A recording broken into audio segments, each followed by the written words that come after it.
pessoal, tudo bem? Voltando agora com mais uma doença para a gente estudar, beleza? Então, estamos acabando, chegando no nosso finalzinho do semestre, que passou de uma forma muito esquisita, né, para todo mundo, e ficou faltando mais esse tema, né?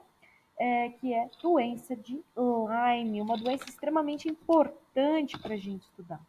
Doença de Lyme, ela é doença de Lyme, tá, gente? Não é doença de Lyme, é doença de Lyme. Ela também é uma zoonose importante. Ela não é contagiosa, ou seja, não passa de pessoa para pessoa. Ela vai ser transmitida por carrapatos e é uma bactéria chamada Borrelia burgdorferi. Gente, vários nomes estranhos, tá? A bactéria é a Borrelia burgdorferi e o carrapato é o Carrapato ixodes, tá? Não é qualquer carrapato que transmite doença de Lyme, mas sim esse carrapato específico que é o do gênero Ixodes. Olha que curioso, nós praticamente não temos esse carrapato aqui no Brasil. Ou seja, nós não temos doença de Lyme transmitida aqui no Brasil. Pro, mas por que você está falando de uma doença que a gente não tem no Brasil? Bom, gente, não é que a gente não tenha doença aqui. Nós temos, mas são todos casos importados, tá? São casos que vêm de fora para cá. Eu passo para vocês porque é uma doença extremamente importante. Existem mais pessoas com doença de Lyme no mundo do que pessoas com AIDS. Então é muito importante a gente estudar e conhecer. Muitos brasileiros têm doença de Lyme porque foram para fora e adquiriram lá fora. É uma espiroqueta, tá lembrando um pouquinho o formato da leptospira. Esse é o carrapato do gênero Ixodes, tá? Esse carrapato é o carrapato Rhipicephalus sanguineus. Não é o mesmo carrapato da Borrelia burgdorferi. Esse carrapato transmite uma doença muito parecida, quer dizer, parecida em alguns aspectos, que é a erliquiose canina e a babesiose, mas ele não transmite a doença de Lyme. Não gosto nem de olhar aquela foto. Ai, que agonia. A gente tem doença de Lyme desde 1914, quando houveram os primeiros relatos, tá? Eles encontravam placas eritematosas, placas vermelhas, únicas ou múltiplas, que cresciam de forma centrífuga, ou seja, do centro para fora. Eles chamavam de eritema crônico migratório. Tenho fotos disso para mostrar para vocês mais para frente. E aí, quando foi em 92, eles chamaram, em 82, desculpa, só que eles descobriram que era uma bactéria, eles conseguiram observar o agente etiológico e chamaram de Borrelia burgdorferi. Muitos países têm essa doença, tá? Ela é endêmica na Europa inteira. A gente tem na Alemanha, Áustria, Suécia, Dinamarca, vários países da Europa, tá? Ela é extremamente importante na Europa. Estados Unidos também, tá? É extremamente importante nos Estados Unidos. Existem casos no Brasil, mas são casos importados. Olha como o carrapato é pequenininho. Esse aqui, ó, é o tamanho dele, tá vendo? Isso aqui é uma moeda. Então imagina o tamanho do carrapato em relação a uma moeda. É isso que faz essa doença ser tão comum. Dificilmente você enxerga o carrapato. No Brasil existem outros dois carrapatos, que é o amblioma e o ripséfalos, né? Ambos transmitem doenças, mas não têm a capacidade de transmitir a borrélia. A gente pode até encontrar borrélia dentro deles, mas eles não passam adiante.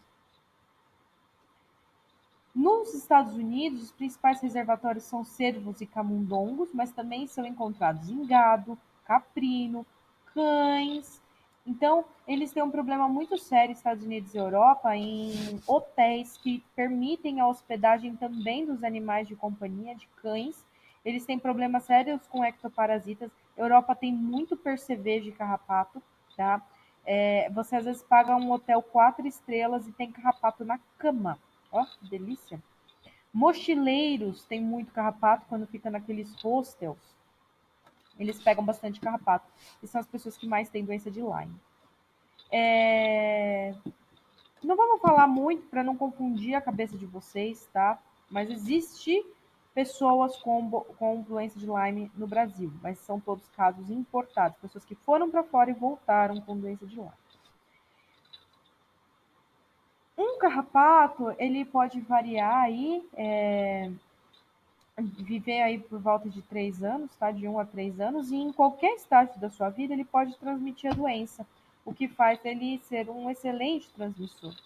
O homem, geralmente, ele adquire por picadas das ninfas, que são os filhotinhos. Elas são indolores, elas são extremamente pequenas, e isso justifica o fato de muitos pacientes não lembrarem de terem contato. Eles nem veem a ninfa neles, né? Porque ela é muito pequenininha.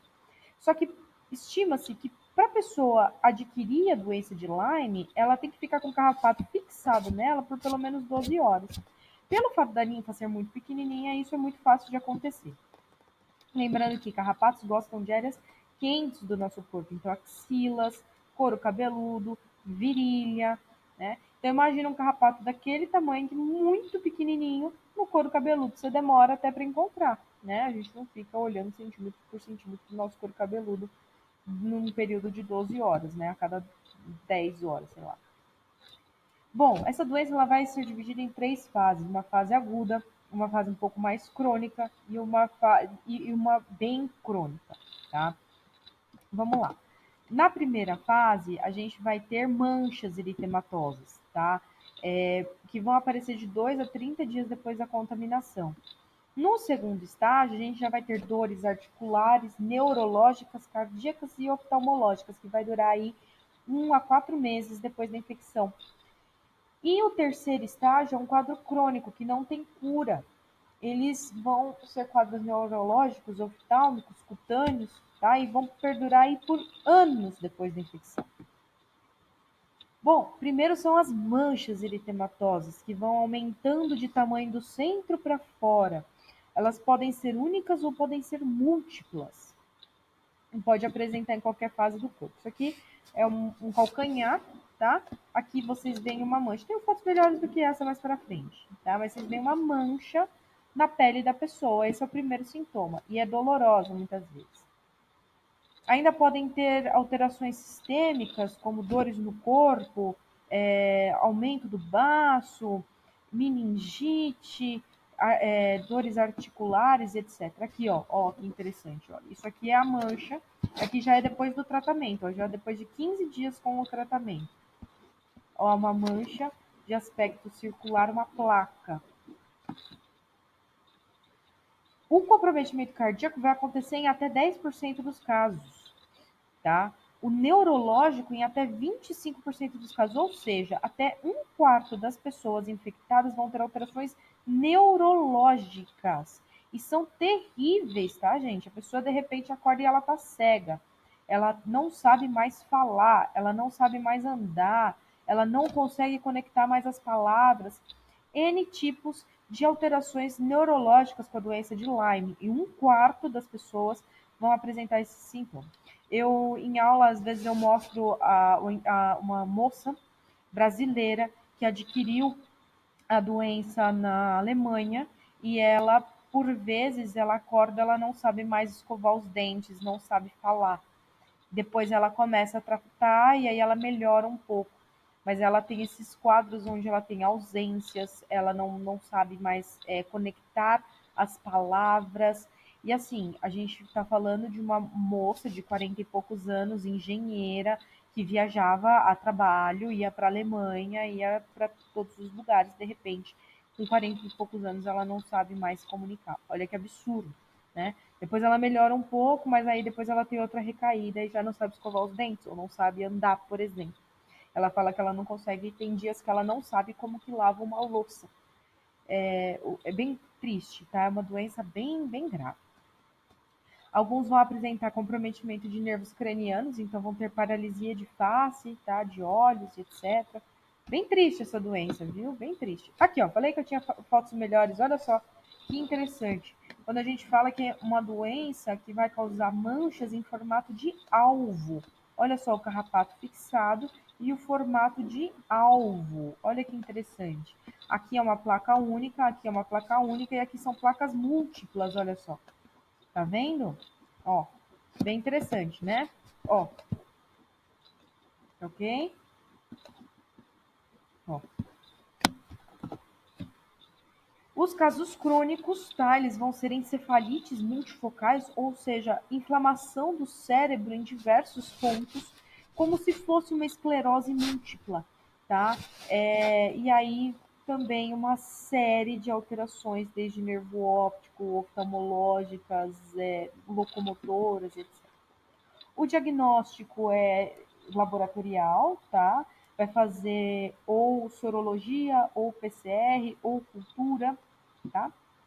Tratamento basicamente é com doxiciclina. Se você entra com tratamento dentro dos primeiros dias, você tem chance de cura. Se você demora para diagnosticar, não consegue mais a cura. Bom, falei para vocês que no Brasil não há doença de Lyme, e não há mesmo. Porém, temos uma doença que é igualzinha a Lyme.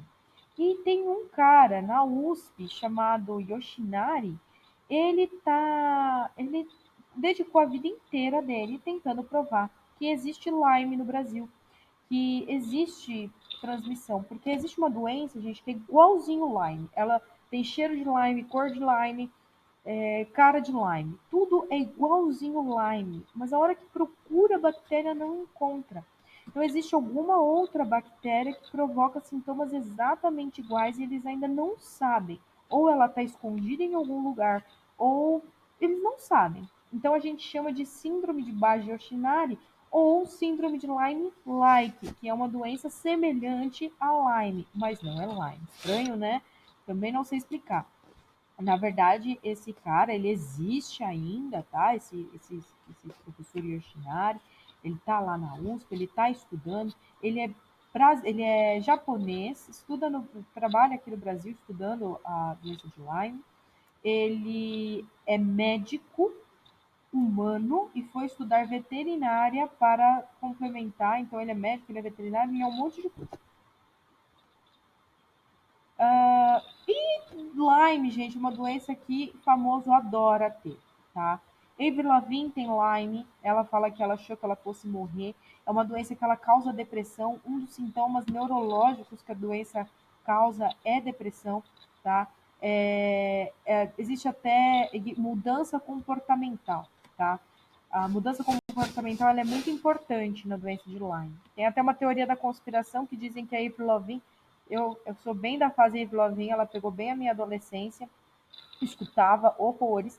E aí a Avril Lavigne, ela some de repente da mídia. E quando ela reaparece, ela era toda punk, e quando ela reaparece toda Hello Kitty, toda mimimi.